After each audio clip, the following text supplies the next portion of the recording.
What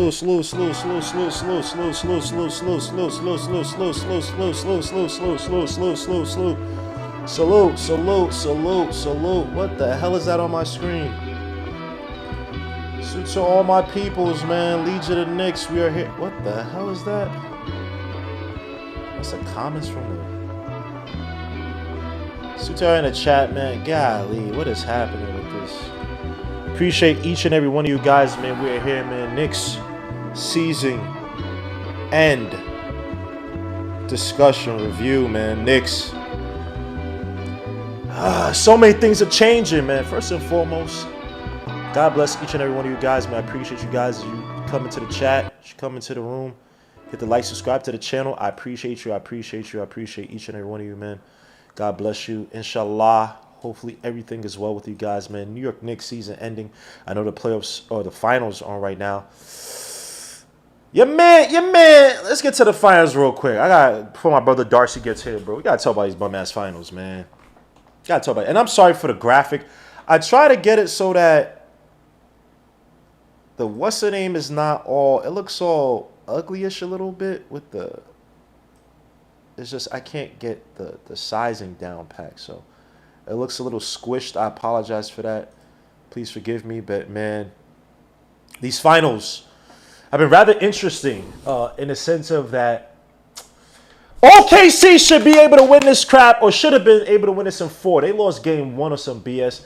Obviously, molly-whopping the crap out of the Pacers yesterday. Everybody's favorite player. Everybody's favorite so-called clutch player who really does nothing until the fourth quarter, and Halliburton. Couldn't get off yesterday, pause. Had 17, but 17 that was missing. So to Kendrick Perkins point this out, man. Where's your hero? Where's your Mr. Clutch? Where's your guy? Where's your guy? I see more tough contributions from Nebhard, Pascal. Yeah, man, Halliburton, bro. One thing about OKC, they got the guys 1-on-1, 1v1 who could play these guys straight up. Now, they do help. They do hedge aggressively. But they got guys who can recover well and whatnot, man. But, yeah, man, Halliburton, bro, come on, son. Stop, doggy. Stop. I don't want to hear about this guy being better than no Brunson.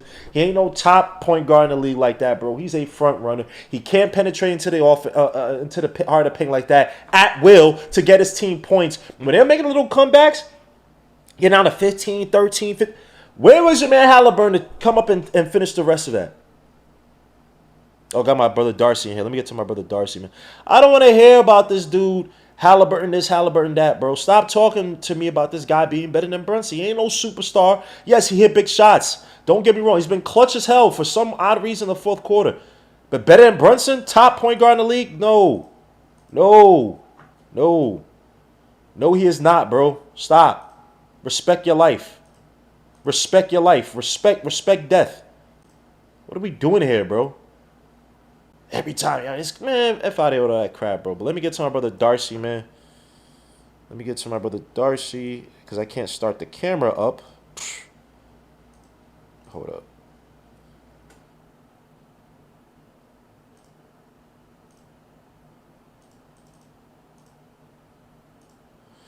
Yo. Salute my guy Darcy, man. How you doing, famo? Yo, what up, bro? Chilling, man. Yo, talk to me as I fix some of the settings on my real quick. Talk to me, bro, about the finals, man. I know it's painful to watch, even though, OKC won yesterday, bro. Talk to me about these finals, bro. What are you seeing? I know you like, yo, bro. The Knicks couldn't get to the damn we couldn't get to the damn OKC Thunder, bro. But talk about it, man. What you been seeing in the finals so far as I set up some stuff, bro? I mean, obviously, the Pacers do what they did, what they did to us, still in that game 1. So that was real impressive, seeing that they didn't lead in the entire game until, 0.3 seconds left in the game or whatever the case. But yeah, man, a lot of actions, right? Which I know the Knicks will need to be prepared for next year, just in case you play this Indiana team again. You need to be ready defensively. But yeah, man, honestly, bro, I haven't really been into it. I think my taste for watching playoff basketball is not really there right now. I'm more so focused on the Knicks offseason and coaching search. Honestly, I'm excited about the future of this team, knowing that we're going to get a different coaching in the. I mean, and again, right? Let's go. Hold on. I will get to that. Let me just set up the table because this man Darcy, son, this asshole hit me up as soon as the shit went through. He said, "Yo, this was needed." I was like, "All right, bro." He texted me the same shit. I'm like, "All right, bro, you got it."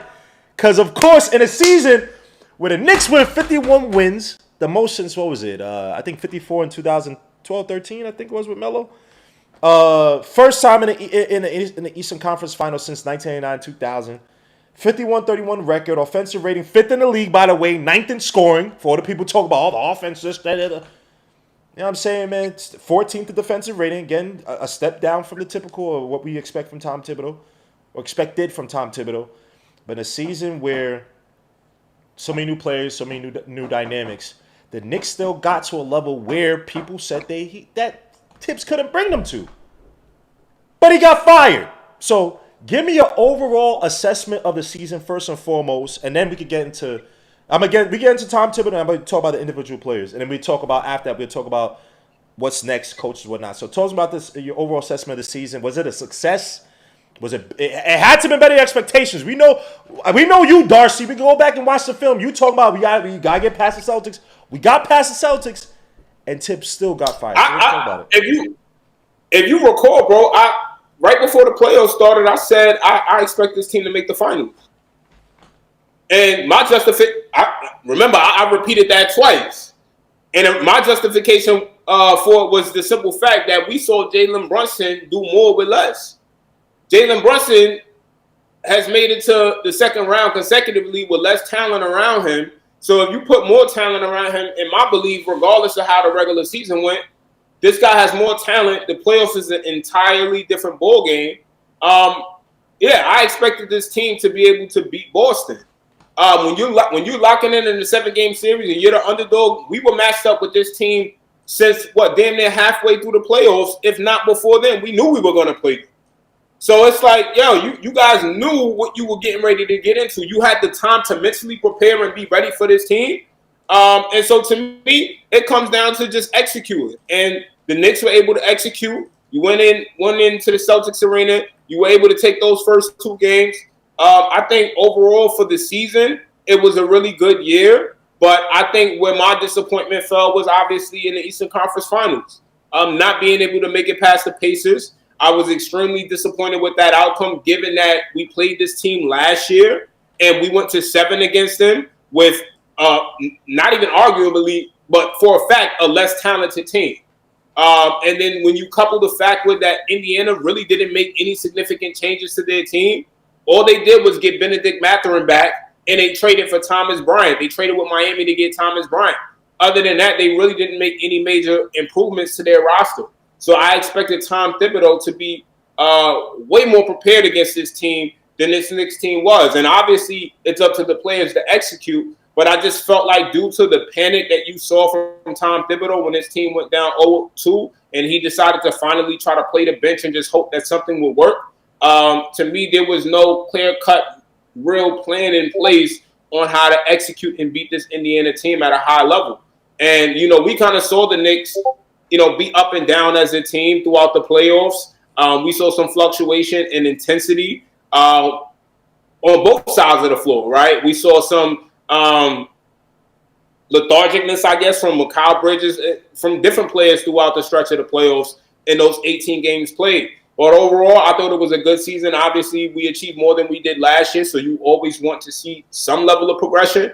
But nonetheless, I'm disappointed in the fact that we could not have a better outcome against this Indiana team, given that we had 2 opportunities to tie this series up, and in neither of those opportunities did we capitalize. And that's not our identity. This Knicks team is a team that fights, and so the fact that we didn't, we were down 2-1, and we had a chance to tie it up in that 4th game, and we let Halliburton have one of the most amazing games in playoff history, putting up a triple-double. So I'll say this, man. At the end of the day, actually, let's start from the beginning. This season was a success, right? I think what we do, and not necessarily you, but I've seen it. What we do is that when we don't like a coach or we move the goalpost. I'm not saying you didn't want us to go. You didn't say we could get to we couldn't get to the finals, but we all knew the hurdle was getting past the Celtics. This season was the war of the wings for the Knicks. Load up, re-sign OG, get Mikal Bridges for how expensive it was to beat that Celtics team. We beat the Celtics teams to the point that now this team they're breaking up that squad right now. Obviously, you've been a luxury tax and whatnot. I'm not saying that we're the sole reason, but we're definitely one of the main drivers, obviously from direct and indirect reasons. So this season was a success. What do I say? Whatever about Tom Thibodeau? We get to the Pacers. This season was a success. To have so many new parts, to have Cat. I don't care about these surface level numbers, but we saw Cat play some of his most aggressive ball in spurts of the regular season, and at parts in the playoffs that a lot of people, pundits, Kendrick Perkins, Gilbert Arenas, all these guys have been asking. Cat needs to play aggressively. Now, of course, they give no credit to Tom Thibodeau. But for years, I've heard Cat plays too soft. Cat doesn't get in the post. Cat doesn't attack the basket enough. Cat wants to shoot threes. Cat plays some of his from game 3, 4, 5 against the Pacers. Was it fourth quarter game? No, whole game 3. Game 4, I want to say it was the third quarter, and we went away from it in the fourth quarter. It makes no sense. Game 5, I want to say it was in the fourth quarter we killed. But we see some of the best aggressive offense from Cat that no one else can really get out of him for how many years he's been in the NBA. I obviously played with Tom Thibodeau. So for this team to get, again, the 5th best offensive rating, 9th best scoring offense, to have Mitchell Robinson. Now, granted, people say, oh, well, he should have been starting. But Mitchell Robinson was not 100% healthy. In the end of the season, we saw games where Mitchell Robinson was kind of, not lollygagging, but kind of lumbering. So he wasn't 100% healthy. Miles McBride, not 100% healthy, coming back from that groin injury. Right? And I agree with you.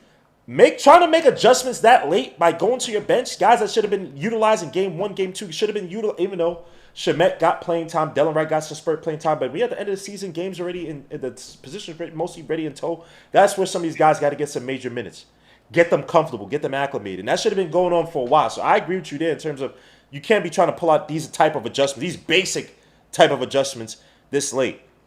But the season was a success. If game 1, if these nincompoops hold the freaking basketball, control the time, guard Naismith better. There's no way that Tom Thibodeau told this team to go from playing up on the screens, hedging the screens, switching on the screens against the Celtics, who are a better three-point shooting team than the Pacers. No way he goes from that to telling these guys to play drop back against the Pacers, especially in the first 2 games. That's on the players. That's on Cat. That's why Cat and OG were arguing, even though Cat was arguing with OG that he didn't step up on the screen. But they had the same issue. All those guys in game 1 had it, right? So Tom Thibodeau's responsible, but these guys are way more responsible for some poor execution that made us lose that series. Now, granted, we get past and lose to the OKC Thunder. OKC Thunder, to me, better team, better depth, younger, more athletic team. They just match up. We probably wouldn't have been a good matchup for them regardless. But I thought that this season was a success. I think Tom Thibodeau should have been given another chance. Now, there are reports that he was stumbling on certain things and whatnot. They're saying Leon Rose led the firing. They're saying James Dolan led the I don't know who it is.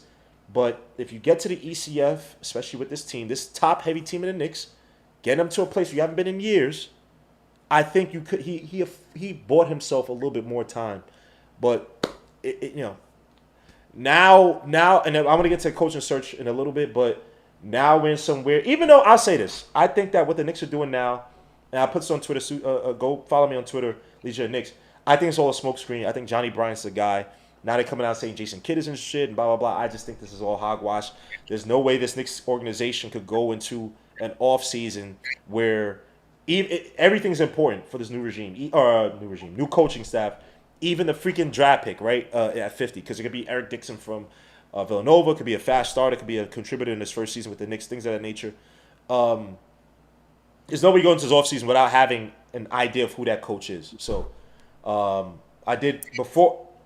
Go. You want to say something? My bad. Go ahead.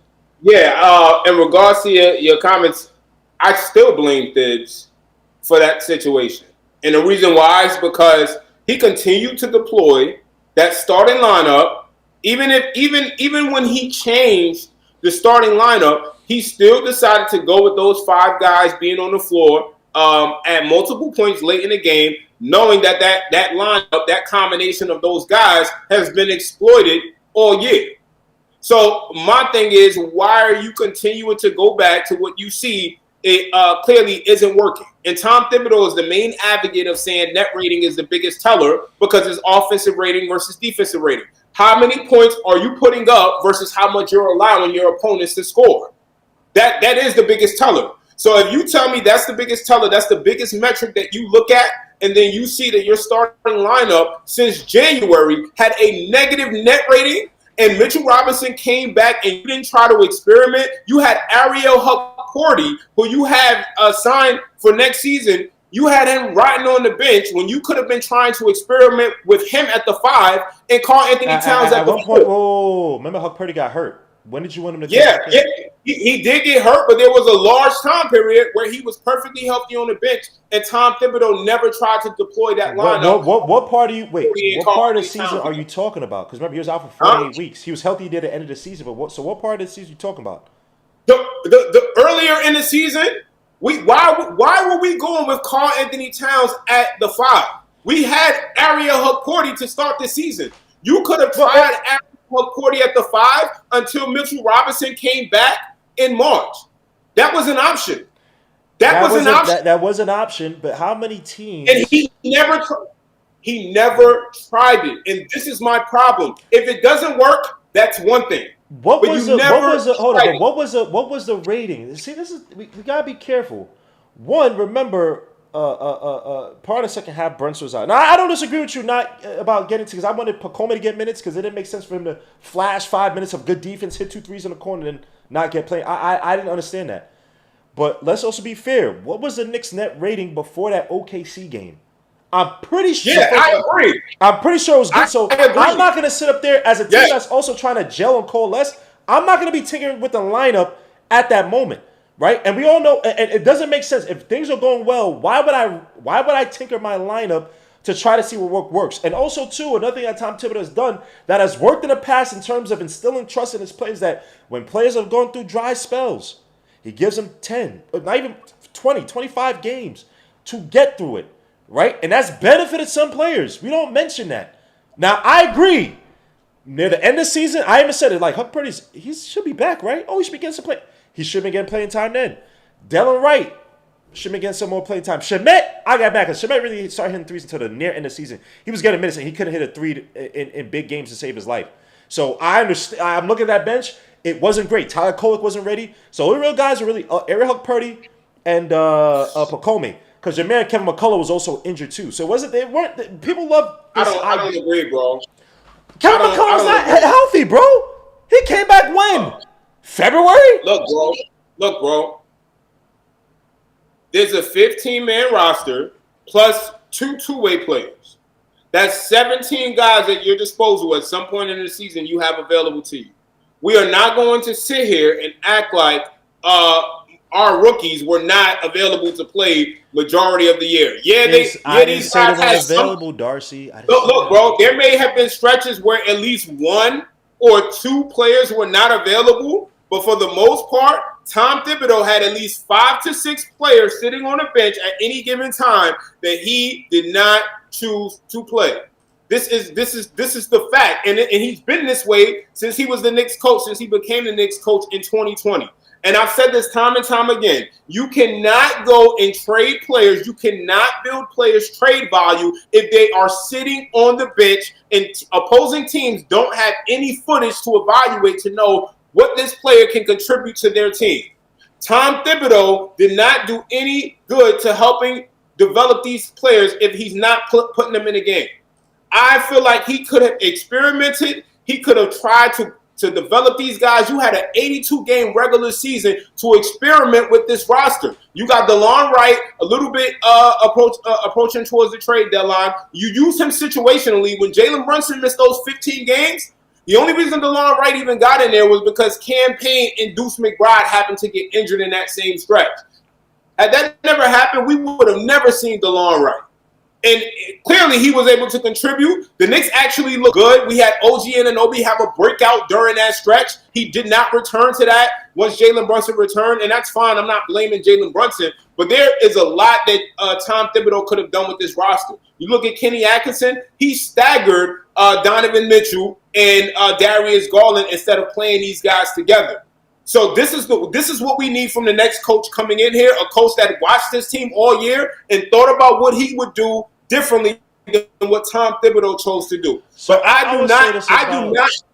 Go. My bad. I didn't mean to cut you off. In my closing statement, I was going to say, I do not truly, I don't consider this season a real success because I honestly believe in my heart that this team was capable of more.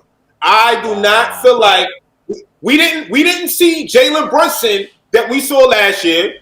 We did, bro. This team, for how much fight they've shown this year in that Indiana series, they did not look like the same team. Josh Hart didn't look like Josh Hart. Jalen Brunson didn't have that killer instinct and that confidence that we've seen him have. That game 5 in the Garden was the only time I saw the killer instinct from JB really show up. He had a more efficient playoff overall, but I'm talking about that killer instinct that gives us the confidence as Knicks fans that we're not going home. I didn't see that. The way we went out in that game 6, that is not us. I felt pain watching the last few minutes of that game and watching every time the ball went in the hoop, it's like a rush came over me. Seeing the Indiana Pacers crowd cheer like that while we're in agony, looking in despair from the bench, that's not us. We do that to other teams. Teams don't do that to us. So I'm disappointed that this team did not show more fight. They could have got this series to 7 games. Okay, but then that's also on the players. I don't understand. It's like when the team does well, Tibbs doesn't get any credit. When the team does bad and they do stupid shit on the floor that they weren't coached to do, then it's on Tibbs. I don't get that. Game 1, you up by 16 or 15 with, 3-some minutes left to go. You control the pace of the game. Guys are tired. Come out the freaking game if you're that tired. But how the hell you not playing up on a hot Nesmith? You playing drop back. Mitch, Cat, OG, Josh. You don't hold the ball. You got 22 seconds left on the clock. Taking time off the clock and potential possessions is 10 times more important than getting a freaking bucket. That's on the players. Yes, blame Tom Thibodeau for the lack of adjustments. But honestly, if I got Dylan Wright who can't hit a shot to save his life, don't get me wrong, good defender, right? Shamet. That's Josh Hart for. Why are you passionate? Shamet for the most part this whole season. I don't care what the numbers say. He started hitting his threes at the end of the season. Thank God in the playoffs, it finally came alive. But honestly, this bench was not. That's not a playoff bench. I watched the OKC Thunder. I even watched the Pacers. They have guys, they have levels they can get to on the bench. Not saying they're going to be world beaters, but they have depth. We do not have that. The rookies, I wanted Pacome, but Tyler Kolek, I like him. That guy does not have NBA speed yet. He does not have the NBA dribbles. He's not looking for a shot. His defense is atrocious. Kevin McCullough was not healthy. Right? Like, bro. The reality is. Go ahead. I get what you're saying, bro. And I partially agree with you. But I cannot confidently agree with you. And the reason why is because the only way I'm going to assess a bench is if they've had a good sample size of games and at least 10 to 15 minutes per game played together. That is my fault. And I mean, again, if you're doing that for at least 5 to 6 months, that would give me a little consensus of, okay, all right, this bench really legitimately just sucks. But I cannot in good faith say that that's the case because Tom Thibodeau did not trust these guys. He does not trust 1 through 17. These guys get up, they work out. They show up to practice. They do everything that the starters do, knowing that they'll never get a chance to get in the game. And my thing is, if I'm one of those players, here's how I look at it. How would I be motivated as a player? How can I get in rhythm if I know there's nothing I can do that's going to thrust me into an opportunity to play? There's nothing I can do other than pray that one of these guys goes down with an injury. I have to get garbage time 1 to 2 minutes left in the game occasionally if the Knicks get lucky to actually blow a team out. That's when I'm going to get a minute. And then in that 1 minute I get, I'm probably not even going to get a shot attempt because now I have to be unselfish and I have to move the ball because if I'm trying to score and be aggressive, it looks like I'm not a team player in that 1 minute that I'm getting on the court at the end of the game. So my whole thing is the fact that Tom Thibodeau did not at least try to give these guys 5, 6, 7, 8 minutes consistently to, one, learn your teammates, understand and get in the flow and rhythm of the basketball game, because especially rookies, our rookies play the least amount of minutes out of any rookies in the NBA. Tom Thibodeau was voted as the least desirable coach to play for amongst unanimous players. If I think about it, the Knicks only have the, and I'm done after this. The Knicks only have the taxpayer exception, which is $5.6 million in veteran minimum contracts to fill out the rest of this roster. You have PJ Tucker on the player option for $3.5 million. You have Ariel Hukporti on an option too. You have them on team options.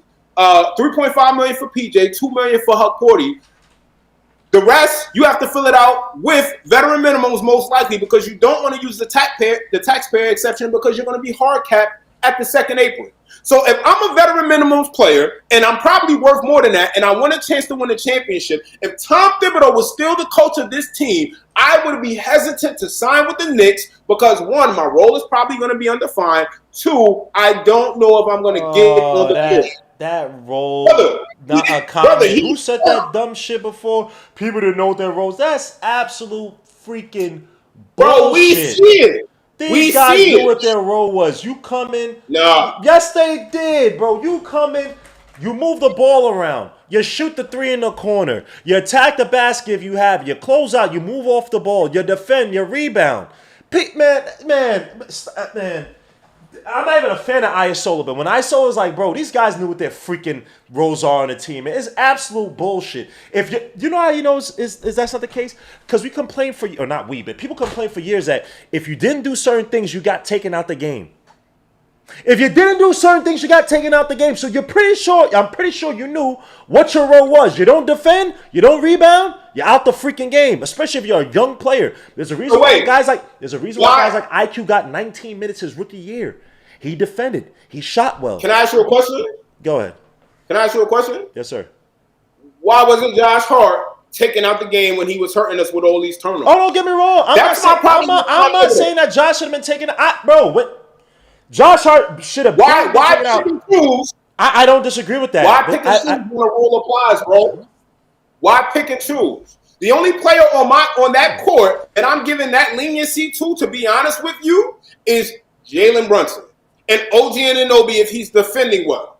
I'm only doing that for guys who are doing great defensively and playing great point of attack defense. I love Josh Hart, but the simple fact of the matter is he hurt this team, and he know he did. All those turnovers, all those stupid decisions. I don't disagree. All those passes to DeLon Wright, who clearly is bricking every damn shot. Like, bro, I'm watching this, and I know you see it too.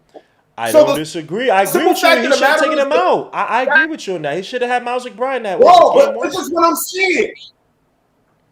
Tom Thibodeau say, he says, hey, we're going to do whatever it takes to win the game. No, you don't. You don't do whatever it takes to win the game because when players are hurting us, you don't put them on the bench because you got. And instead of utilizing the bench that you have at your disposal, because another guy may have it going that night, and these guys preach, on any given night, any guy can have it going. Well, if that's the case, how the hell, why don't the 7 other guys who are sitting at the end of the bench, who are getting paid by us, because the fans, our money is going into these guys' pockets who we don't even know what they can do to help the team. That is unacceptable. I'm seeing 7 guys on the bench. I wanted to see PJ Tucker get in the game a little bit. I want to see all these guys. I want to see all of them. Let me see them. Damn, Dennis! Get your ass out of here. I think people were enamored way too much with the idea of depth when again it's not necessarily there. But let's get to the play. Let's get to the individual player evals, bro. Starting off, going to Jalen Brunson, man. I gave him an A- for the season, averaging 26 points a game, 7.3 assists. a game, shooting 48.8% from the field, 38.3% from three, 82% from the stripe. To me, easy top five conversations, one of the best point guards in the game. I do think that in the playoffs, I was a little disappointed. I know the numbers, what the numbers said, but I was a little disappointed at times. Just some of his decision making got me a little pissed. My favorite point guards growing up, obviously Marbury, Baron Davis, but Andre Miller was also one of my favorite point guards. And I'm talking about Chris Paul's one of my favorite point guards, heady point guards who see 2, 3, 4, 5 steps ahead. And I felt at times Brunson didn't do so. I asked a question: is it a ball hog or is it a necessary burden that he has to carry? And many times he does. He comes out the game. You saw the plus minus when Brunson was out the game versus when Brunson was in the game. Night and day, right? Especially through the playoffs. It's just this team we have not been able to find a competent a person who can operate with the ball in his hands.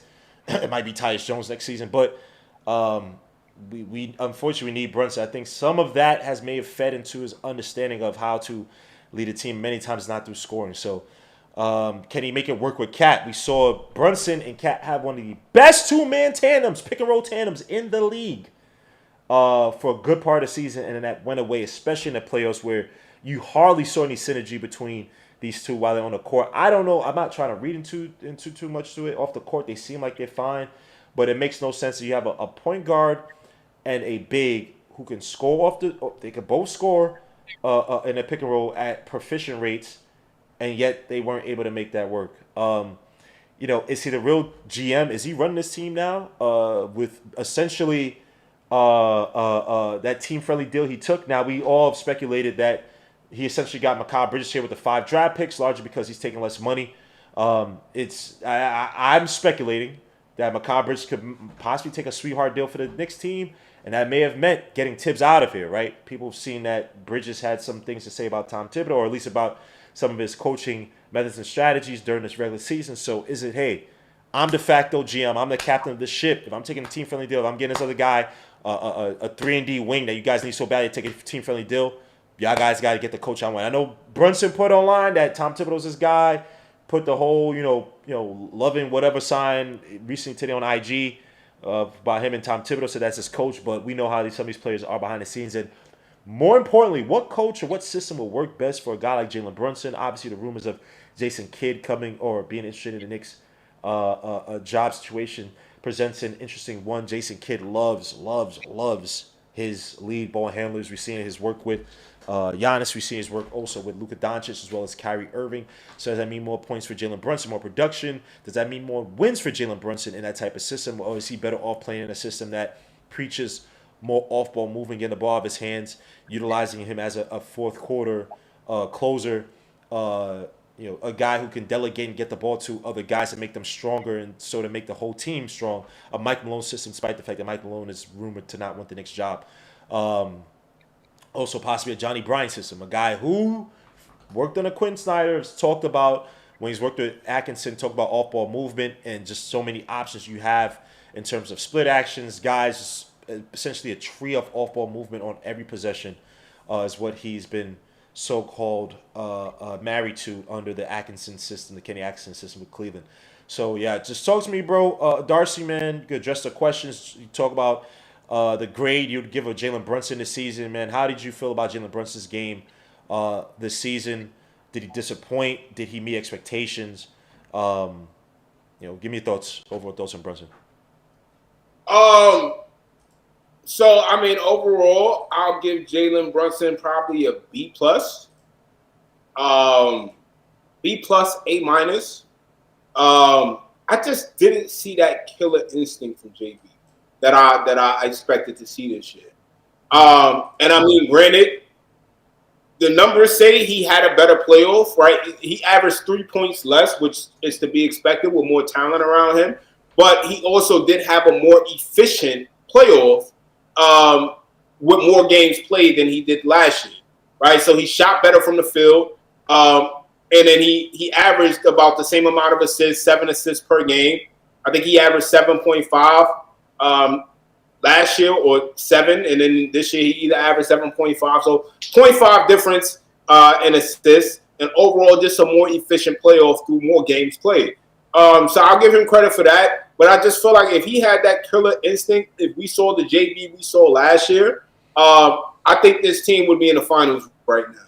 And Oh, I will keep talking, say, keep talking. I think he struggled with finding a balance between being a floor general and creating for others versus also being JB and bringing that killer instinct and play that he brought last year.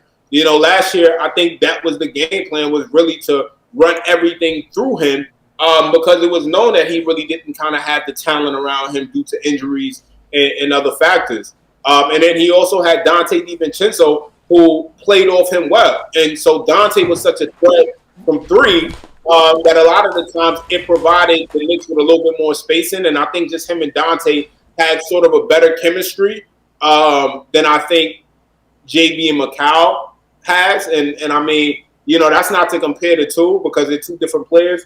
But I just feel like not having Dante this year also impacted him. I think he was just a lot more confident having Dante next to him than he does with Macau. I think Macau has more of a timid personality. Dante, very well composed, very high intensity player, always confident, doesn't look dismayed on the court when we're down. So I think that gave a lot of confidence to our team between just Josh Hart, JB, and Dante kind of having that killer mentality and that belief that they could always get back into the game. I think that really boosted JB's confidence, even with all the injuries that the Knicks had last year. So I think when you gave that up and you added in Macau just looks timid down the stretch. He just does. He doesn't have that dull energy to him that, you know, I expect to see, especially out of my starting two guard. And so I think that impacted JB. I really think it did. And I'll give him a B plus, A minus. Overall, more efficient in the playoffs this year, but just didn't bring the killer instinct like I expected him to. But I think he'll get better. I think he had a lot of things that he was trying to overcome mentally, especially with just realizing the weight that he's carrying on his shoulders. You got the whole city going crazy right now. Knicks making it to the Eastern Conference Finals, and I think we just kind of let our foot off the gas too much. And I don't want to say that, but you know, he caused that. But I just didn't see enough from him this year like I would have liked. But he did. He had a great year. Shout out to the Cat. I'll say this about Jalen. I think that part of the league, a good portion of the league, they're figuring out his game, right? JB, when he first got here, people didn't really trust what they saw in Dallas to be sustainable as a lead guard, but then it was, right? So you got guys falling for the footwork.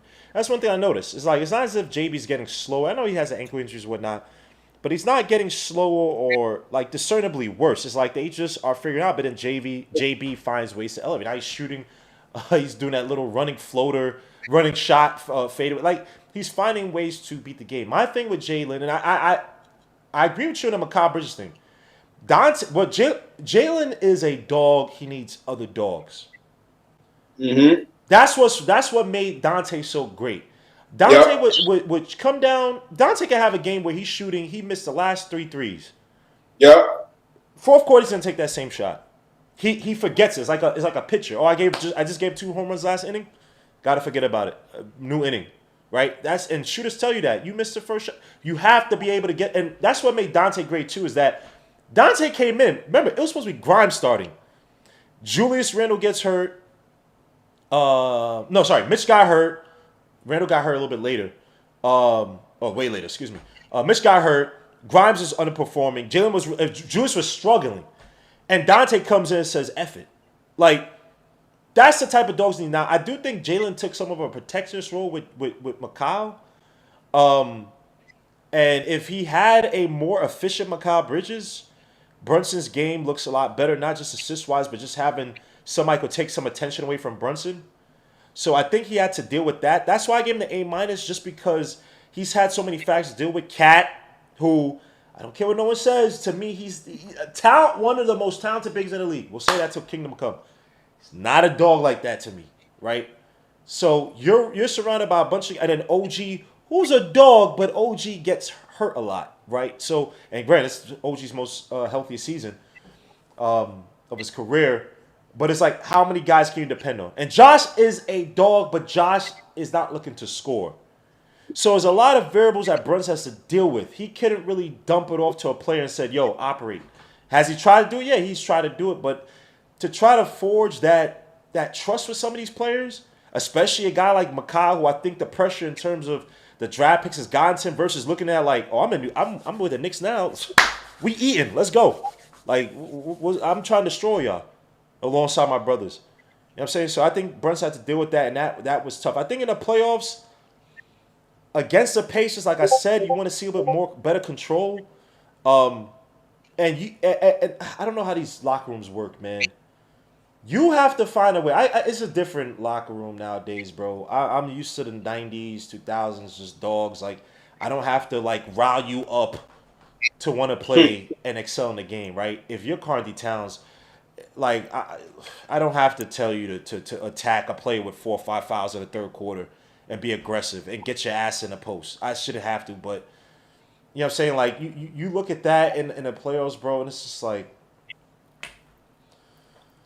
I'm trying to find a way, if I'm Brunson, to try to make a two-man game work with Cat. Like, there's just no way. I'm watching with Halliburton and Pascal against the Knicks. I'm watching all these other guys, and I'm not seeing with Brunson and Cat, bro. That's where I want Brunson to step up. Whatever whatever the right language is to get these talented players to truly play under your command, you got to find that voice. I think Jalen Brunson's of the mindset, the old school mindset, like his father, Rick Brunson. Yo, bro, is a dog eat dog word, bro. Like, if you're not gonna excel, you're not gonna step up, you're gonna die off. We're not gonna wait 2, 3, 4 years for you to finally figure it out. Especially when you got a freaking championship mindset. I get that, but he got to find a way to make it work with some of these players. That means communicating a lot better. Find a way with Cat. That two-man pick and roll game should not. There's no reason for that two-man game to fade away, especially going into the playoffs when you needed it. I'm seeing Cat stay in the corner. I'm seeing Cat stay at the top of the key, and Brunson's trying to dribble, trying to get it. And it's like, bro, like that. You and Cat should be abusing this team. It should be no reason why you're trying to sit up there and force 3, 4 fouls against Naismith. Well, you should be getting space against Naismith and abusing Turner, abusing Siakam, abusing whichever big, Thomas Bryant, right? Getting that flow and that action goes. So that's what I want to see from Brunson. To get to that A, we talking about championship level expectations now. It's a game within a game. You got to find a way to communicate better and get these guys to play alongside your mentality, to play alongside your identity. You're the captain now, especially with a new coach coming in. You're not going to get a coach that's going to overtalk or truly over-command over Brunson. Doesn't make any sense. You'll get a guy, I'm not saying he's going to be a puppet, but he's going to be a guy that's going to kind of buy in and be more relatable to what these guys are going to do, namely Brunson. So this is Brunson's team. So it'll be an A+ if he wins the championship next year, but it'll be definitely A if he gets these guys to play and elevate their game. Truly elevate it. Truly be a legitimate plus multiplier for a championship level team, which is no small feat. But let's get to the next guy, unless you have something else to talk about on that, Brunson. Yeah, this year's playoffs, he averaged 3.1 turnovers in 18 games versus last year, 2.7 turnovers. Not a significant leap, but he had more costly turnovers this year. I was just about to say that. And in critical moments, we're not used to seeing that, right? We're used to doing that to opposing teams. Like, I saw more of that this year than I had saw in probably the last 2 or 3 years. We would come into teams' arenas and cause chaos and disrupt them.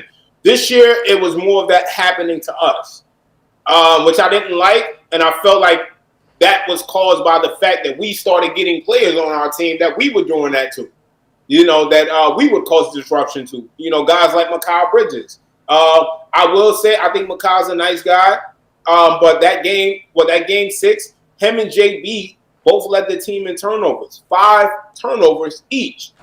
10 turnovers combined in an elimination game is completely unacceptable. Not for your backcourt. I agree. I swear my life, I was just about to say, those turnovers he had, bro. Game 6. Bad passing, telegraphing passes, leaving his feet to make passes, bro. It was bad composure at times with Brunson. And I understand they try to play him off the ball, try to, throw the paces off a little bit, but yeah, I got to see better decision making by Brunson, better decision by Brunson. But let's get to his brother, Josh Hart, One of the more interesting players this season, 13.6 points a game, shooting 52% from the field, but 33.3% from three. 77.6% from the stripe, 7.5 defensive rebounds, 2.1 offensive rebounds. Again, one of the elite rebounding forwards in the league. 5.9 assists. I gotta check that out. Is that? I mean, he only passed the ball. I'm just gonna make sure that because I hope that's not a typo. 1.5 steals, zero point 0.4 blocks, 26.6% free throw shooting. Draw rate. Excuse me. Again, Tibbs is right hand man, but where does that leave him now? Just some of my key notes. Fourth quarter savior, one of the more important players that we saw this season in the fourth quarter in terms of rebounding. Just clutch moment after clutch moment until the playoffs, where I do think there was some burnout with Josh. He did mention the regular season about the minutes being somewhat of a positive for him because it helped him keep him healthy. But I did think there's some diminishing returns. His focus, he got, I don't know how many backdoor cuts he got destroyed by the Pacers on. Too many for me to count. There's lack of shooting holding us back. Even though throughout the players, there are times when, again, when he took shots, he hit one or two, the Knicks offense started to look a lot better, a lot more dangerous. His ability to hit these shots, take them and make these shots and then space the floor just helped out the Knicks a lot more. But he's just an inconsistent guy in terms of just shooting the ball. In terms of even just want to shoot the ball. Two big lineups, obviously, that came into favor in the playoffs. Mitchell Robinson and Cat versus Josh being out there started to provide us some dividends.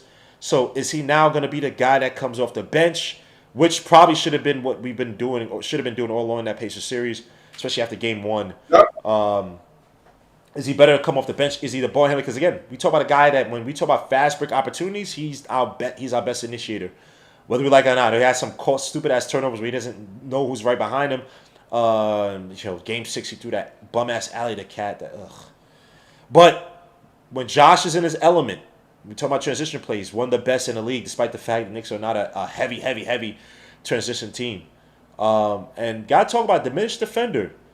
He's a hustle guy, but the minutes starting to look like it's pouring on, man. Like that three that Naismith took on him, with Josh is slipping. Every other play, I'm seeing Josh slipping in the playoffs. Guy can't stay in front of his man, be in the backdoor cuts. Again, bullied to the basket by a freaking what's your man's name? Oh my gosh. Who was bullying who the hell was bullying Josh to the basket? Why am I forgetting now? Wow, I'm this is terrible. I'm drawing a blank now. But throughout the playoffs, he was getting muscle to the basket several times to the basket. Why am I looking at this guy? I can't remember his name. My memory shot. But talk to me, man. Josh Hart, I give him a B-. I expect a lot more from Josh. Just in terms of scoring, I liked him a lot better last year, especially when Brunson was struggling against the 76ers. Josh Hart looked a lot better in those first two games, especially against 76ers, took up the mantle scoring-wise. I thought he took a step up scoring-wise last year compared to the year before that, where in the Heat, this guy did not want to take shots. He was bricking shots. And then after that year, last year, looked a lot better this season. Kind of regressed. So talk to me, bro. How do you feel about Josh Hart this season? What's his best role on this team going forward? Is he Is he legitimately out of the starting lineup now with the two big lineup proving some dividends? Talk to me about Josh Hart, bro.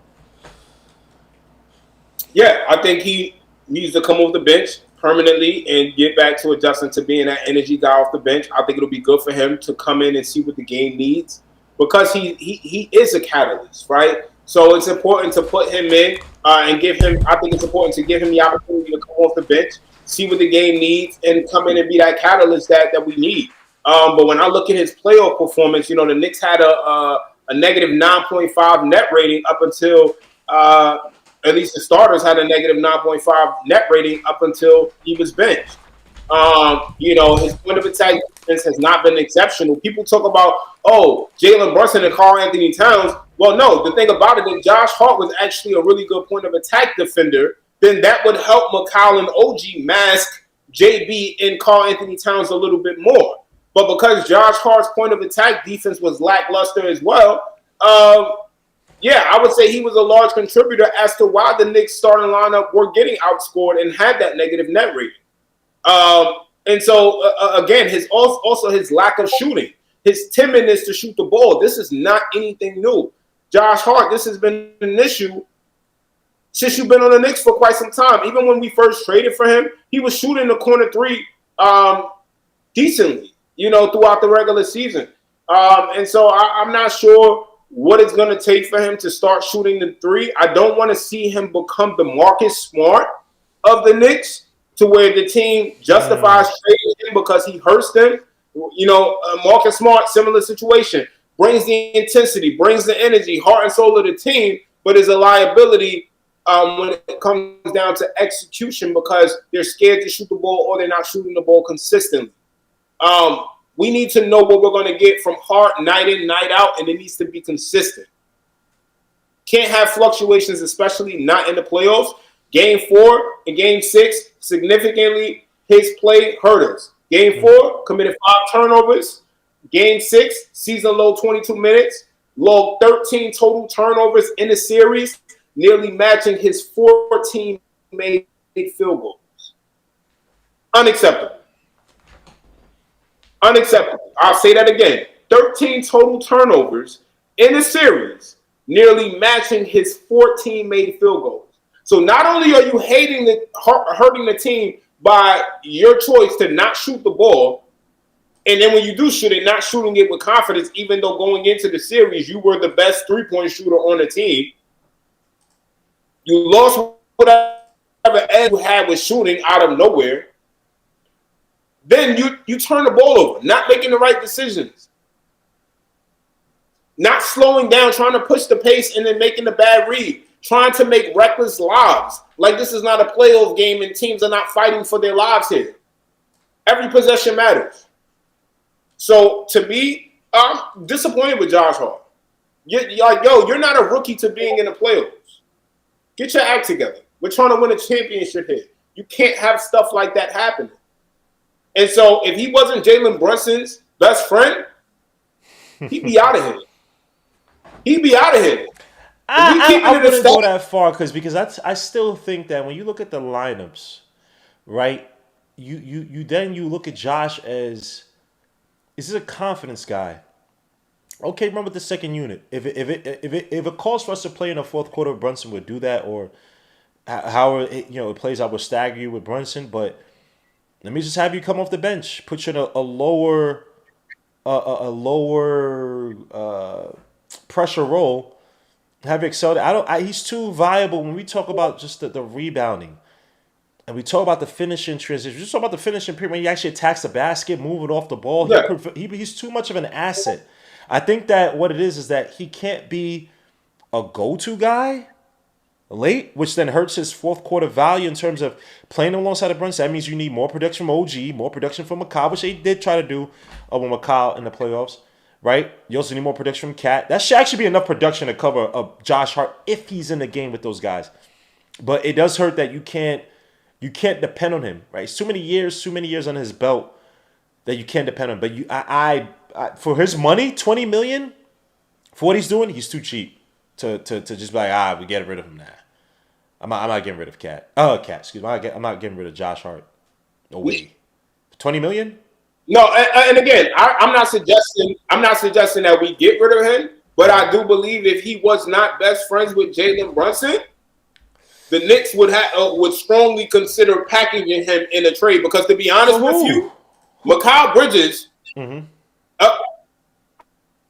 We can talk about that because I've been using ChatGPT to go to work on the Knicks all season. So I have a couple of hey man, I got some stuff cooked up. Let's keep that for next week. Let's keep it for next week. Let's talk about ideas next week. Let's do that for next week because I want to play around with MLEs and whatnot. So keep it for next week. Yeah.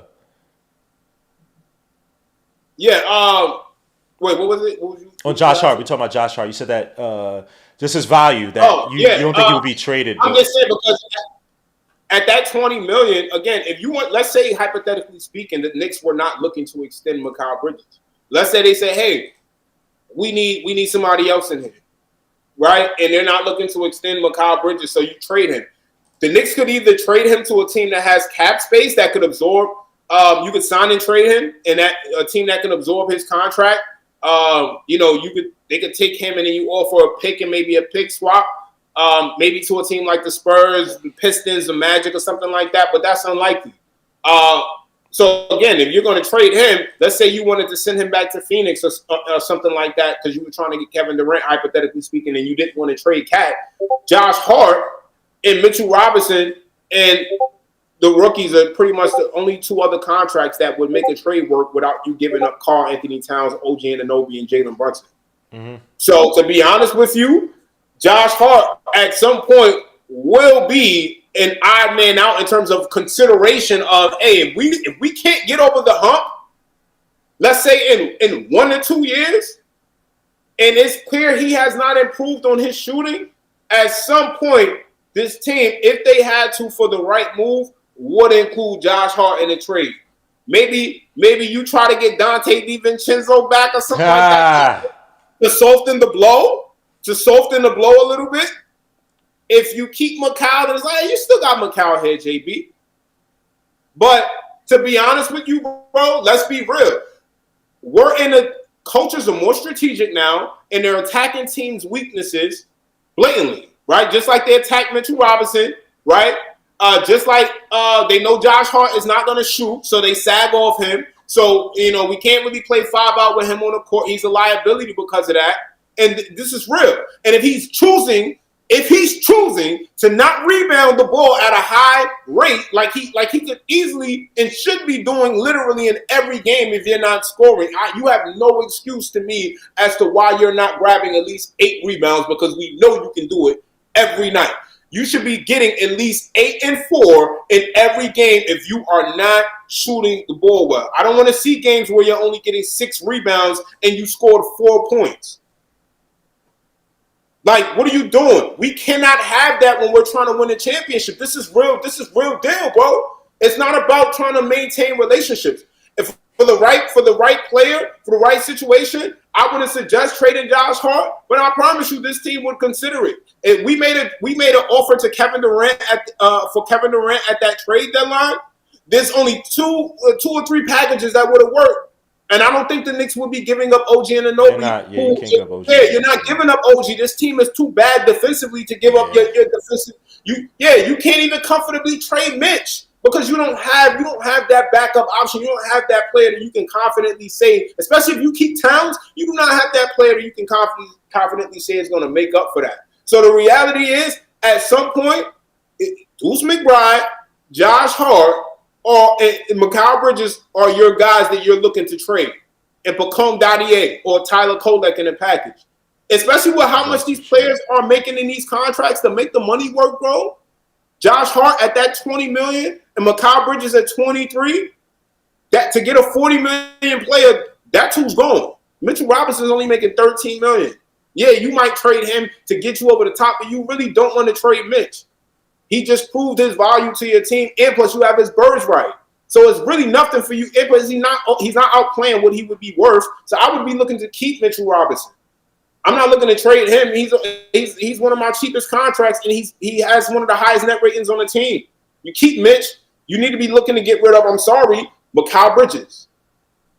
Like I'm being real, looking at his performance, that lackluster point of attack defense. That in a game where we could have tied the series, he let Tyrese Halliburton have an insane playoff triple-double against him. Tyrese Halliburton is a stick. Why is he grabbing rebounds like that? Why is he passing like this? What are you doing out there, Mikal? I went back and watched the game, and I'm like, am I tripping? Hold on. We'll get to Mikal. Man. Yo, your man is bugging, man. This guy, all right, we'll get to Mikal. Hold on. All right, so that's it for Josh. What grade did you give him? I'm giving Josh overall for the year, and I'm sorry, playoffs mean the most to me because that's our chance to win. I'm giving him a C+. Wow. I'm going off of playoffs. I don't care about what you did in the regular season. I don't care about that. We trying to win a championship. It's been since 73. It's been since 73. What are we doing? All right, man. Let me get to the next one, man. Karl Anthony Towns, man. I gave him a B+. 24.4 points a game, 53% shooting from the field, 42% from 3, 83% from the stripe, 2.9 offensive rebounds, 9.8 defensive rebounds, 3.1 assists, 33%, 34% free throw draw rate, true shooting 63%. keynotes, front court weapon Knicks have needed. Definitely showed his ability to attack from the front court in a myriad of ways, something that we have not seen in years. I know we had Randall, but be able to space the floor efficiently, be able to attack, be able to post up. Again, the talent is there. Two-man game of Brunson was there, then it disappeared. Again, lines of communication lost. I don't know what the hell happened between those two, but it's a travesty that those two have not had weren't able to sustain that two-man game, especially after the OKC game. Things just fell apart after that. Too soft for New York, possibly. Despite the fact Game 3 to Game 5 saw some of the best Cat, but a guy who just attacking the basket. But this is a guy that shows that sometimes not getting a call from the refs, complain to the refs, not getting a post enough at times, not being physical with certain players, not taking advantage of certain mismatches. We had to have Shamet direct them to get into the post in a game against the Pacers. I think it was in Game 3. Defense would be the Achilles heel. We saw it. Guy played as the best defense I've seen him play against screens against the Celtics. It's like he put all his energy and focus into doing that and then reverted right back to playing drop back against the Pacers. So it was just the defensive focus. There have been talks about Cat. The team has been pissed about his defense overall, that he'll be in games and just make mind-boggling decisions on the floor. What is a maximized Karl-Anthony Towns, man? I've heard this, and I don't want to point out no kinds of crazy, but I just hate this stupid idea that we didn't maximize Karl-Anthony Towns just because he shot less threes. Going from 5.3 attempts a game to 4.7, and I'm like, it's not necessarily threes that make Cat not effective.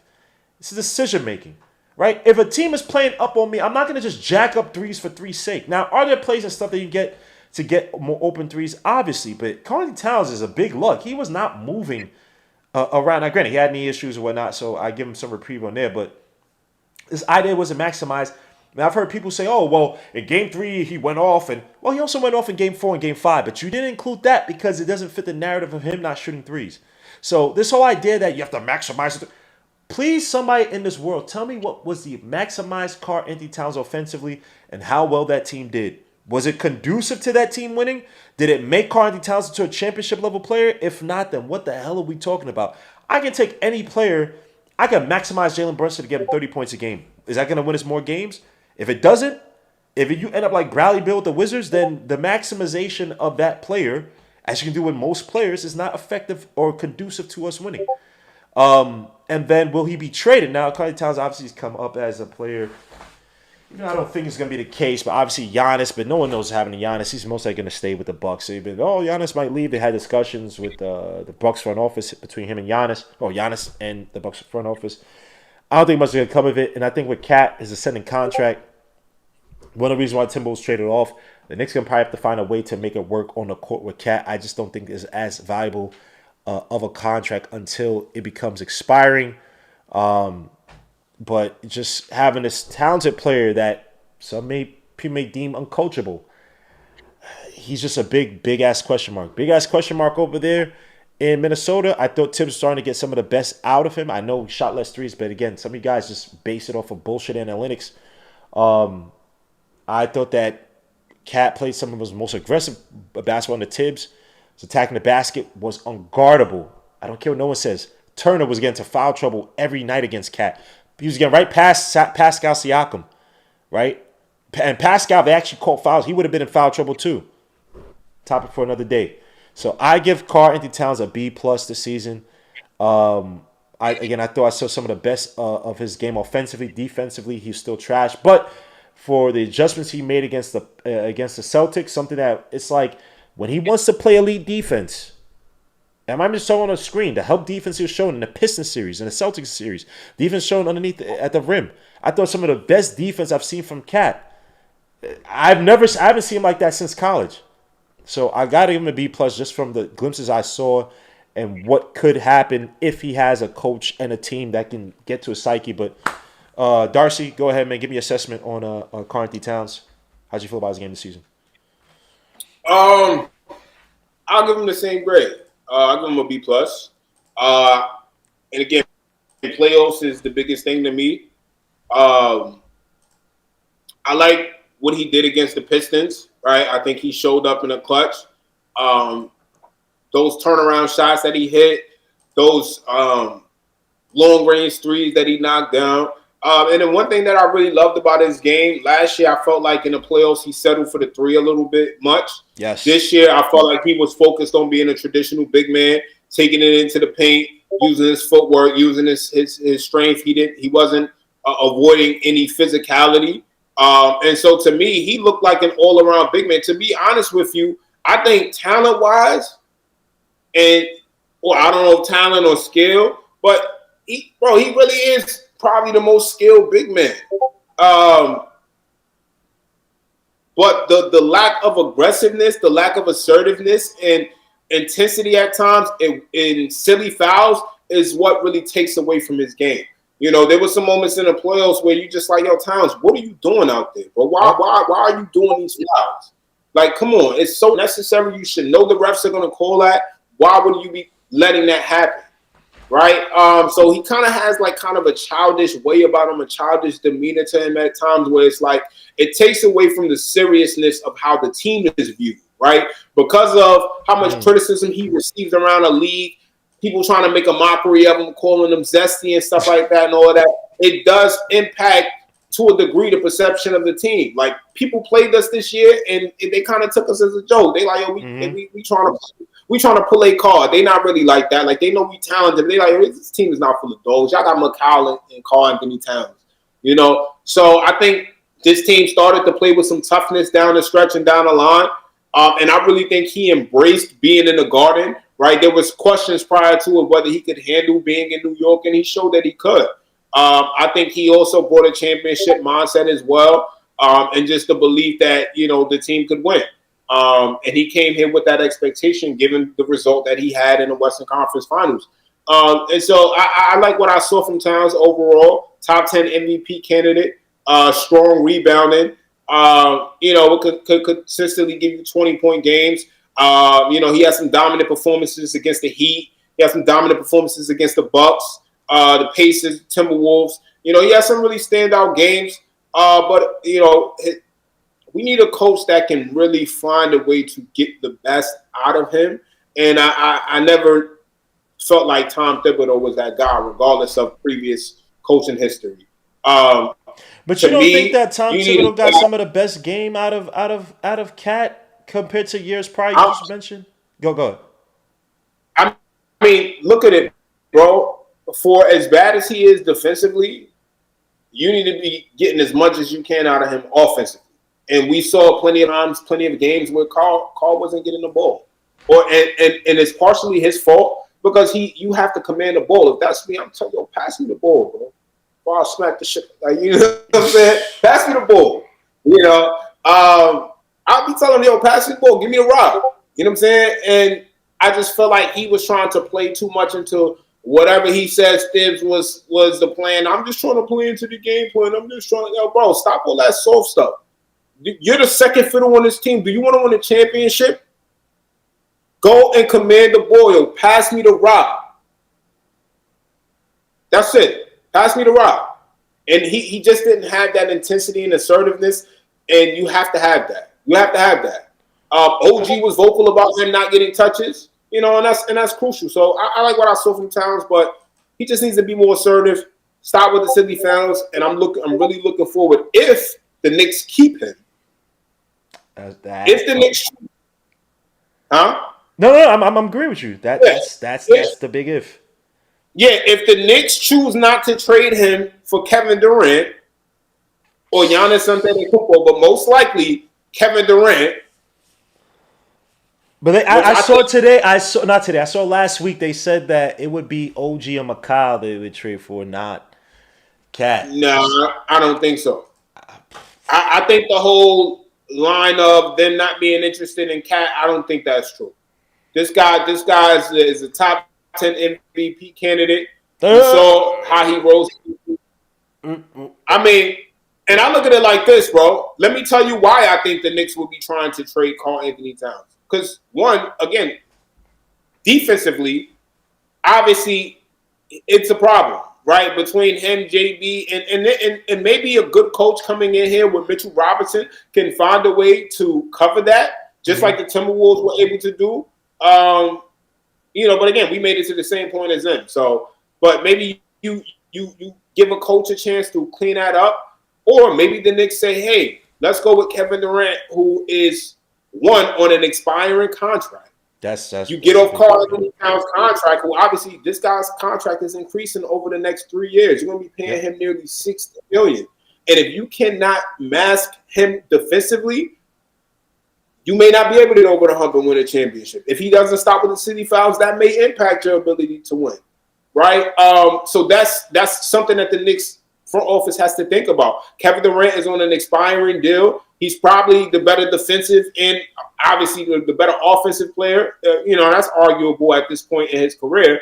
But most would say at 27 points per game, he is the better defensive and offensive player. Now, his injury history, he missed 20 games this year. That remains a question, but the Knicks have the best medical staff too. So maybe the Knicks take a role on that. But if you get him on an expiring deal and after he's eligible to be extended 6 months after he's traded, the Knicks could turn around and offer him a 1-year extension right up to allowing him to become a free agent right when Giannis Antetokounmpo has a player option for the 2027-2028 season. So Giannis could technically opt out and sign with the Knicks outright instead of the Knicks giving up assets to trade for him. Right. So if the Knicks trade Karl Anthony Towns for Kevin Durant, it's because that's the plan. Giannis, we can't get you via trade. It's not happening. Cool. 2027 will be positioned with the cap space to sign you. And this is the thing. The key thing is the Knicks can't extend Mikal Bridges. Or you sign and trade him. Let him play out his contract. Give him a 1+1 with a team option in that second year. You get him off the books and Kevin Durant off the books for that 2027-2028 season. If Giannis, for some reason, doesn't re-sign, you pivot back to Kevin Durant. He'll be 38, maybe, but you give him a 2-year window with this Knicks team, him next to Mitchell Robinson, OG, McCollum, JB, you give him 2 years to try to win. 2 years. You're a free agent after that. We try to go all in on Giannis. You didn't give up anything for him. Hopefully he wants to sign. But, like I said, if the Knicks trade for Cat, I think that's the plan.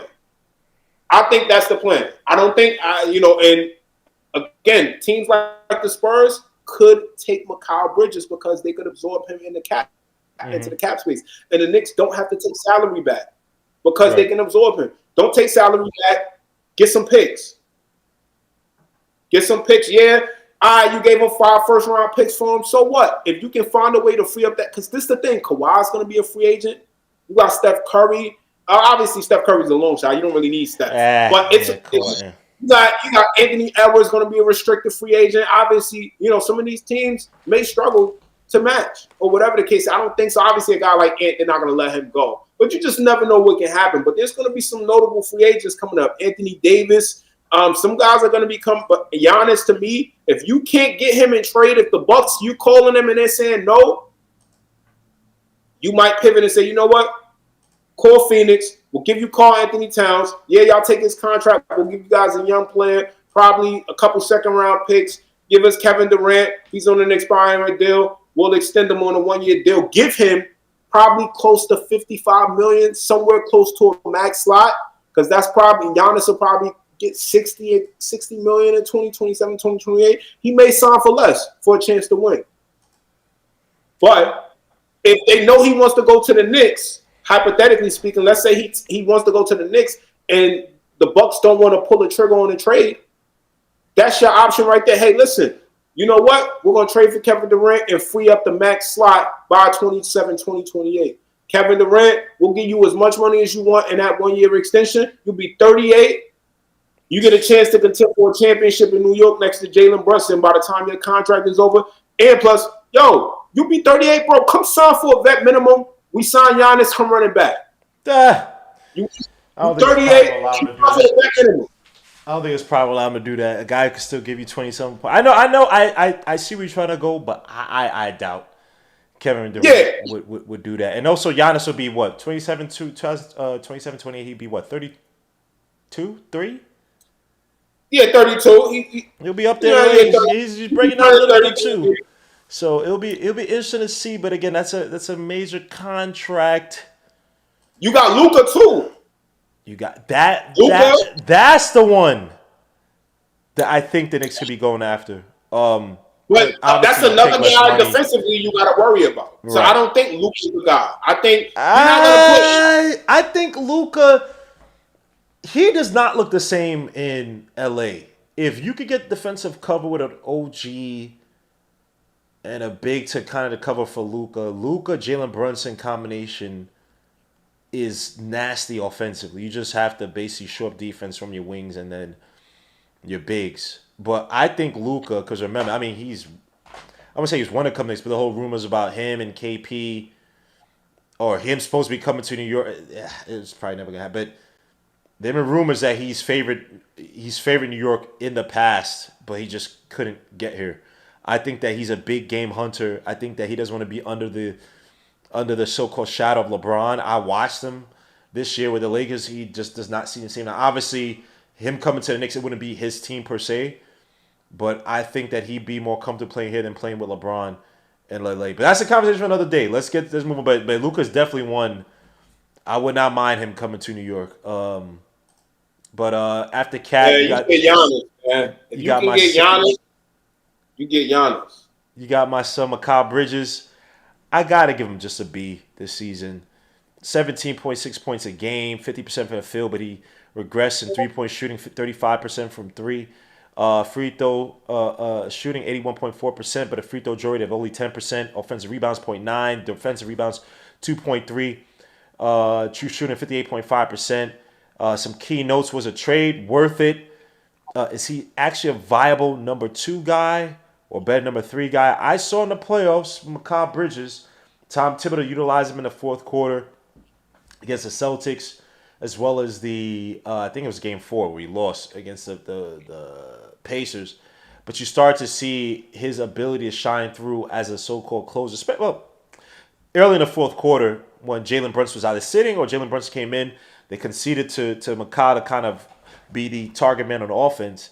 And we talk about the confidence thing. I got to be able to see that through the whole season, the whole regular season, going to the playoffs, just versus just spurts, right? He's had some game winners, obviously defensively too. So the talent is there, the ability is there. Getting the block on Vucevic, the block on Schroeder, the block on freaking the two blocks or steals, deflections against the Celtics. The ability is there. It's the confidence, right? Him tinkering his jump shot every summer. He says he's almost saying he almost forgets how to shoot the ball, which makes no sense to me. But a guy that just has so many things working, not just in the physical, also in the mental. New system. How does that maximize Mikal Bridges? Again, Tom Thibodeau. I know people kill him, but Tom Thibodeau really is exploiting Mikal Bridges' mid-range ability this season for the Knicks. Again, he's a guy who's not going to be able to attack the basket. He's just relatively a weaker player, but he ate in the mid-range this season, right? And that's a lot of Tom Thibodeau's doing. How does a new coach utilize a guy like Mikal Bridges? Is it more three-point shooting? Is it more staying in the corner? More catch and shoots from Mikal Bridges? We'll see. Less minutes and a new defensive strategy. Does that get Mikal Bridges back to Defensive Player of the Year, being a Defensive Player of the Year candidate? Remains to be seen. Obviously, he had an issue with so many minutes being piled up on his legs. And we've seen Cat playing drop back just hurts the Knicks, or hurts Mikal Bridges, right? Cat playing drop back, Mikal has to fight over the screen, still chase the player versus stopping the play, kind of in a track, making him pick up his dribble and have Mikal kind of recover. I thought that hurt Mikal Bridges. People say, oh, his defensive numbers don't look great, blah, blah. But it's like he has to do so much. Being a point of attack defender, having to fight off so many screens. So new system, less minutes on his legs, better defensive philosophies. Does that help Mikal Bridges get back to what we saw in, what was it, the second last year or third last year? I can't remember which one. With the Phoenix Suns. He's the second number 2 defensive player of the year. And then what is his contract extension worth? And Darcy already pointed out he'd be trying to trade off Mikal Bridges, but again at such a cheap level, and a guy that possibly again he did not have a great season. He didn't have a great season. Is this a guy that takes a pay cut, right? Is this a guy that, hey, you change the coach and I'll take a pay cut because I'm playing a system I feel is a little bit more conducive to what I want to play and it'll help us get to a championship, help us win. But I'll take a pay cut for it. So talk to me, Darcy, bro. I know you already spoke about Mikal. You said you try to trade him off. You're not a fan of his game, at least this past season. Is he redeemable in your eyes? New system comes in, new coach comes in. Can he be the 3-and-D guy that these guys initially traded for when we got him this past season? Talk to me about Mikal Bridges. So when I looked at the numbers from his playoff performance, and I mean, let's review it real quick. I'm not big on this guy. I got to be honest. I'm really just not like for what he did in the playoffs against the Celtics. Everything else kind of just overpowered it for me, and I think, and I will give him some credit because he did play the most minutes in the playoffs, 39.2 minutes per game across 18 games. That's the league high in minutes. So he's probably the player that said he didn't want to come back. He didn't want to play for Tom Thibodeau next season. I would assume he's probably the player that said that, if anything. But he averaged 15.6 points per game, 4.5 rebounds per game, 2.9 assists per game, 1.7 steals per game. In terms of efficiency, 45.6% from the field goal percentage. Field goal, that's not great. 33% from three, subpar. 75% from free throws, subpar, and also down from his previous playoff numbers. Yep. So I'm not looking at that and getting and having a good takeaway from that. He has some costly turnovers throughout the playoffs. I feel like most of the Pacers' runs happen off of his misses and the poor mid-range shots. Like, yo, dude, if you take another mid-range, stop shooting all these. Like, I would rather you be breaking threes than breaking shots where you're 2-3 feet from the rim and you don't even try to draw any contact. You don't even try to get to a line to make it, to get us an extra point. Through the first 6 games of the series against the against the Celtics, you didn't take a single free throw. That's insane. The lack of aggressiveness, the lack of assertiveness, the lack of physicality from him severely hurted this team. And it's not just on one side of the ball, it was on both sides of the ball. He was scared to make his man feel him. Pause. It's like, bro, you got to go ahead and put a body on him. You got to go ahead and fight through these screens. Make your man feel you.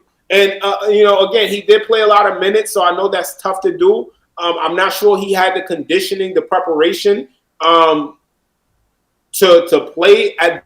I don't think he's carried that weight before with that many minutes. So I will give him some leniency in that regard. But at the end of the day, I'm not impressed with what I saw from him. His perimeter defense, point of attack defense was subpar. And we needed that to be excellent for us to go to the next level. And then you look at his three-point shooting, it was shaky. 33%, that's not good. We need you shooting at least 38 to 40%. Agreed. We need that. You got to be knocking that down.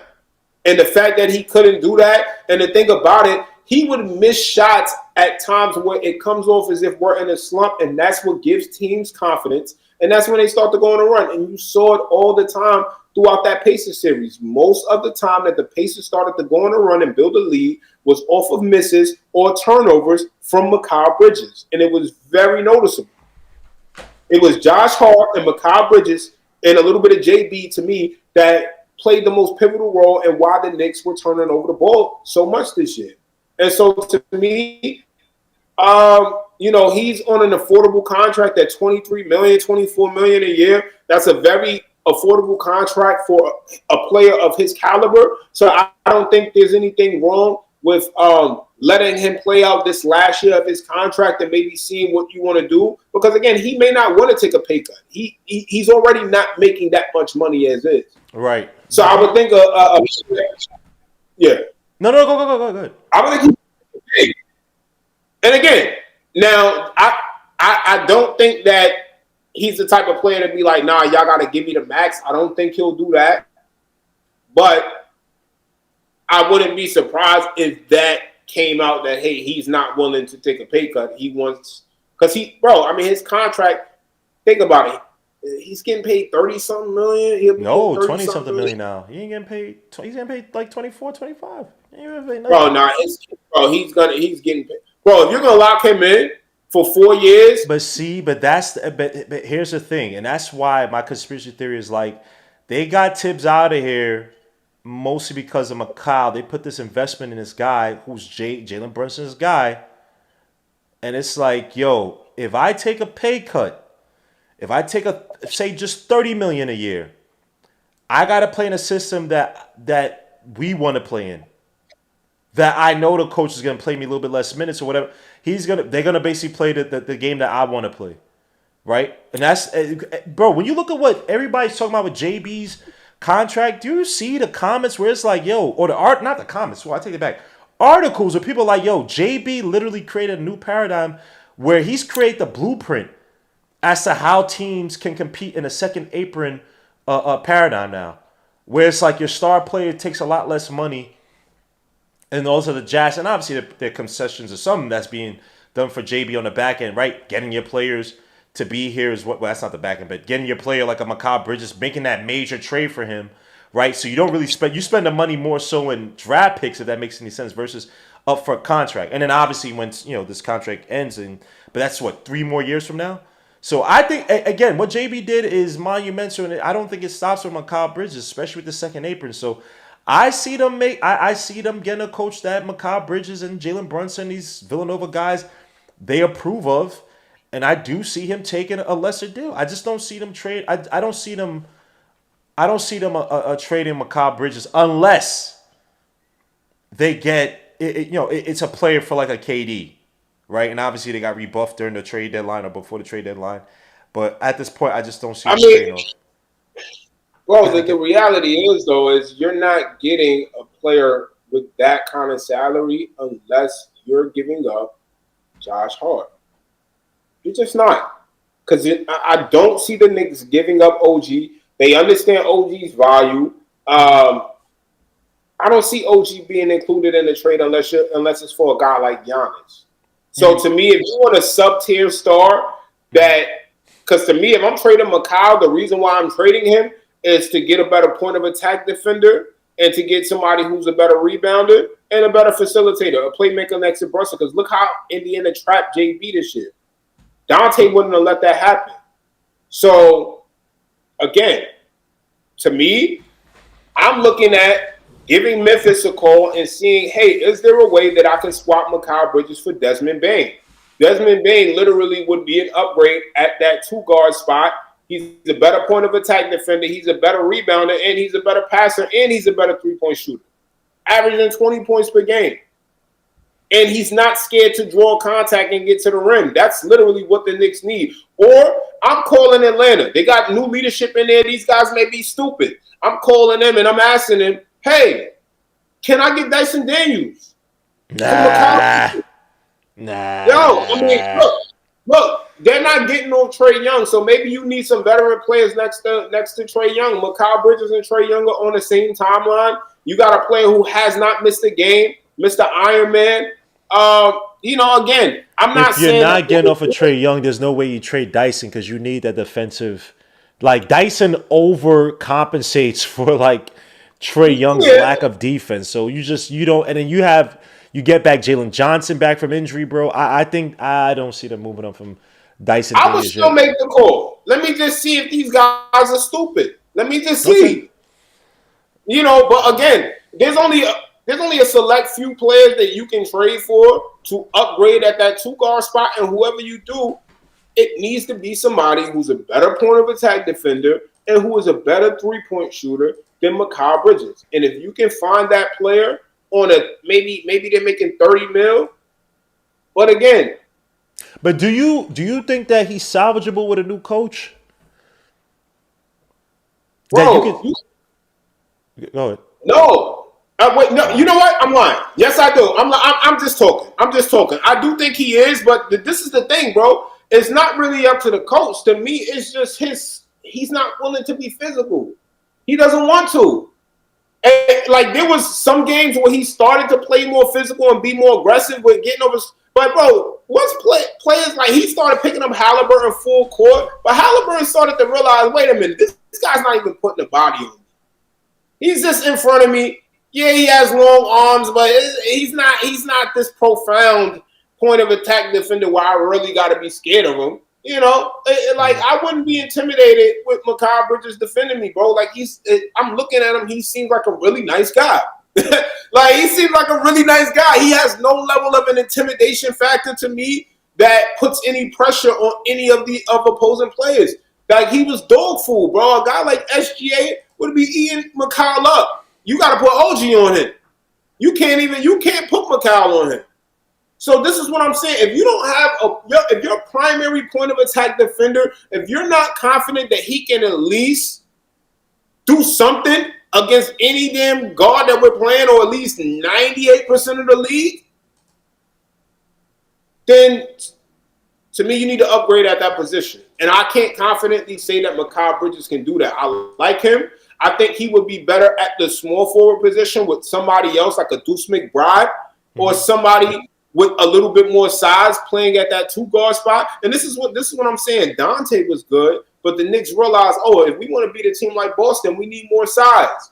There's not many wings. There's not many guys that are going to be 6'6", 6'7", that can give you what you need on the defensive end from a point of attack defense. That's why I said if you can get Dyson Daniels, that's your fix right there.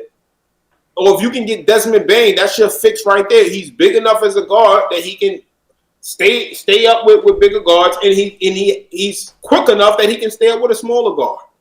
So honestly, if you can get that, to me, you run it back. Like, that's a significant upgrade if you can get somebody that's that's more physical and that draws contact. Like, bro, Mikal is hurting us in too many ways. And I'll end after this. He's hurting us with his 3-point shooting. Mm-hmm. He's hurting us with his lack of rebounding. He's really not a big rebounder. He can get you 2 to 3 rebounds. He's not a big playmaker. He settles for the mid-range, which he shot 50% from the mid-range in the regular season, but in the playoffs against a smaller sample size, I need you to be shooting 75% on your mid-range, not 45%. 45% of mid-range is actually pretty damn good, right? No, against an 18-game sample size, to me, that's not good. I need you making pretty good. Like, you don't have guys shooting 70% from mid-range is absurd. It's like, it's not. And I already told you, this earlier in the season, I am not a fan of the mid-range shot that he takes. I'm not a fan of it. When it goes in, good. When it misses, I feel it. It stings because it's like, yo, are you telling me this was the most efficient shot? I know you work on it. But you telling me this is the most efficient shot this offense could have just generated when we're down in the game? But if you talk about a guy who can't get to the basket, look, man, I understand you talking about physicality. But I understand you talking about physicality, right? He's not a guy who can get to the basket through physicality. He just some players are just frail like that. Right? So the mid-range shot is a quasi layup from. All right, but you'll see. I've seen it. I've seen it where guys cannot. First of all, he can't take off the dribble. So everything, if he's attacking to the basket, has to be on a cut or a closeout, or attacking a closeout. Right? He just can't take you off the dribble like that, or running the pick and roll, which they did not run enough for him this season. For him and Cat. So I understand why he took more mid-range shots, because that's almost his layup. I get it. You want to be more physical. This man had a wide open fast break. He had I kill him on that. I'm in the same boat as you, bro. Those fast breaks. That man turned around, ran around a hoop. And think about it. Against Naismith, though. Like he was going in. You know how he extended his arm all the way like he's flushing in? That was bad. That was bad. Like, bro, what are you doing? We're down in the game. Or we neck and neck. Score the ball. Get the easy two. Bro, bro, I'm sorry. Like, all that mid-range shooting, bro, I don't want to see that. I'd rather him brick threes. I would rather him try to get us a 3 and brick it than be 2 to 3 to 4 feet from the basket with with a smaller defender on you. You have whoa. But yeah, see, y'all guys stop doing this. Naismith is a strong, just because he's stronger than Mikal. Shoot over him. No. On that layup, I agree. That was just go up. Hey, if he fouls you, whatever, just go up. You're right there. I agree. But other than that, man, Mikal, I get it. He's just a frail player. I think less minutes on his legs will help him. So whatever new coach comes in, because again, less legs, it helps you out with your shooting. We can say when you playing like those many minutes on defense, Your man at one point was number 2 in defensive minutes and offensive minutes on the floor. That's ridiculous. So I do think that McCall gets some reprieve with a new coach coming in.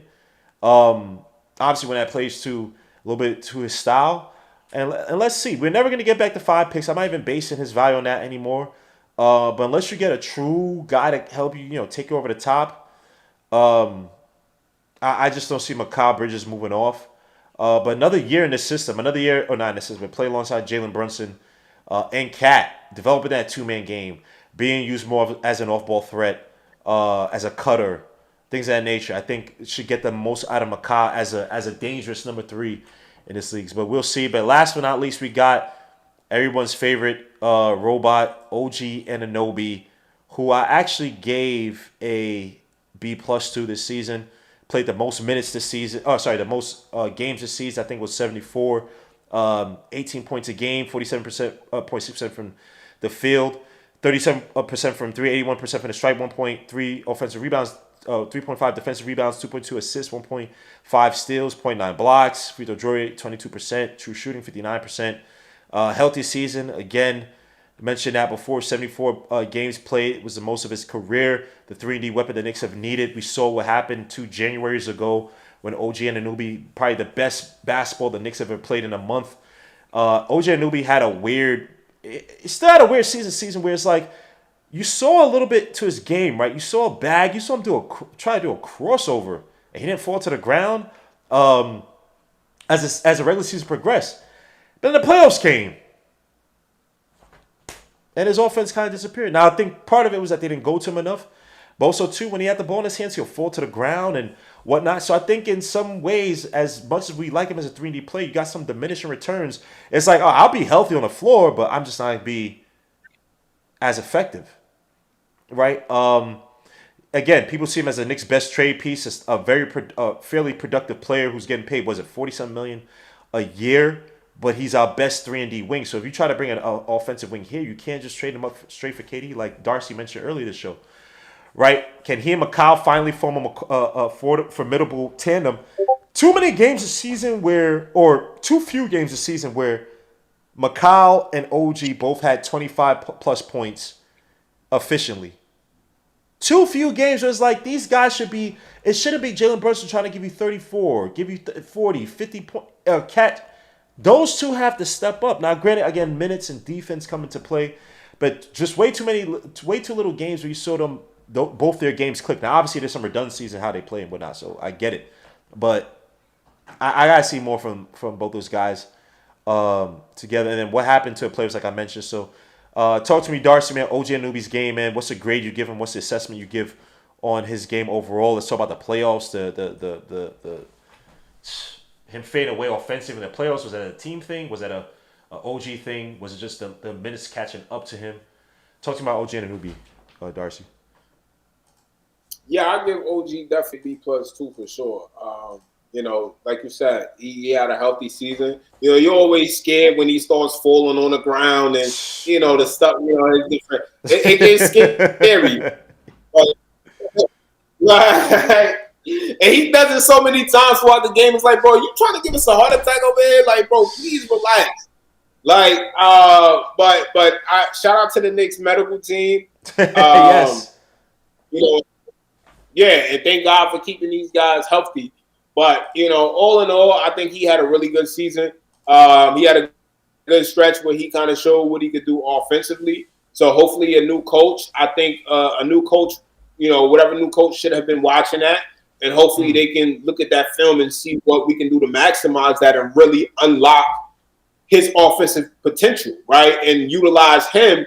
I think a coach that plays in Denver's system would be great because they really know how to use their wings around Jokic, right? So if you're going to keep a guy like Karl Anthony Towns, maybe kind of mapping your offense similar to that can help. You need guys like OG using his size, 6'8", 250 pounds.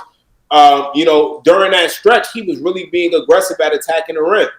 And I think that was a big attributor to why he was able to see so much success offensively.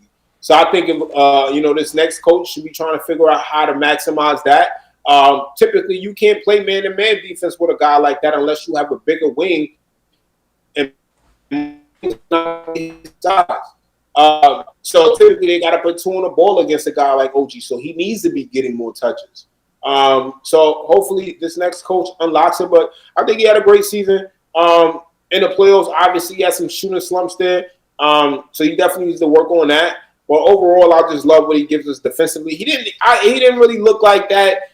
I don't feel like he played with that defensive intensity that he had last year, and I think the key reason why behind that was because I think he just kind of didn't feel the need to expel so much energy trying to make up for these guys when they weren't doing anything for themselves to improve defensively. So Carl Anthony Towns. On that, two things. I think one was that he's trying to keep healthy. It's like I'm not gonna go all out like I did in January last year and then end up getting hurt with some soft muscle injury. Because remember he got hurt after January, then came back and then got hurt again.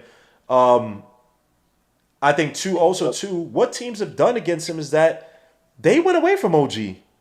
Like other teams they forced the issue against Brunson, Cat. They allowed Mikal Bridges to get used up, but they went away from OG several times. So I think those two things. So sorry to cut you off. I just want to point those two things out with OG's. So let me ask you a question. Yes, sir. How you feel about? Oh Lord. Denny Avdia. I like Denny Avdia. I mean, I feel like he had a much better season this past year. He's on a really good contract. Hold up, okay. Yo, let's end this show because I want to get back to names, trade ideas, and especially getting to the mid-level exception guys to consider. So please hold that, Darcy, because bro, I know you've been doing work. Give me a few because I also want to have it where I can show. I don't have too much time left either. I gotta. Yeah, go. Yeah, you gotta walk your dog and everything. So, Darcy, man, give me a grade on OG and Anunoby. You said B plus. Yeah. All right, perfect. So we're gonna talk about that. We'll get some more news on coaching, as well too. But Darcy, please hold your thought because we'll do this next week Monday, as long as the finals. I don't know if the games how the games gonna go. But if there's no game on Monday, then we should do this again because I want to get to those trade ideas. But my guy Darcy, man, I appreciate you, my brother, man. Great work on this this episode again. I be telling Darcy's ideas, bro. I don't be showing him his slides, and bro, and Darcy be coming out with all this knowledge and color on the game and color on these players too, man. So I appreciate you, Darcy, for joining me, man. Appreciate everybody in the chat as well too. Yeah, let Darcy. Hey, always fun. Peace, man. But yo, guys, man, I appreciate each and every one of you guys, man. I'll catch you guys on the next one, man. Again, it's my assessment for the season. We'll get to the coaches as well too. Check out my videos I did, guys, talking about Jason Kidd. We talked about Chris Finch as well too. Gonna do a video on Johnny Bryant as well too. Just gathering some what's the name on him? I did a video on him years ago, or 2 years ago, but just get updated on that. But I appreciate each and every one of you guys in the chat, man. Suit to you guys, man. Please, for anybody who hasn't watching this video, please leave a comment at the end of the video. It helps the algorithms. I appreciate you guys, man. Peace through, God bless, and I'll catch you guys on the next one. We are out. Peace.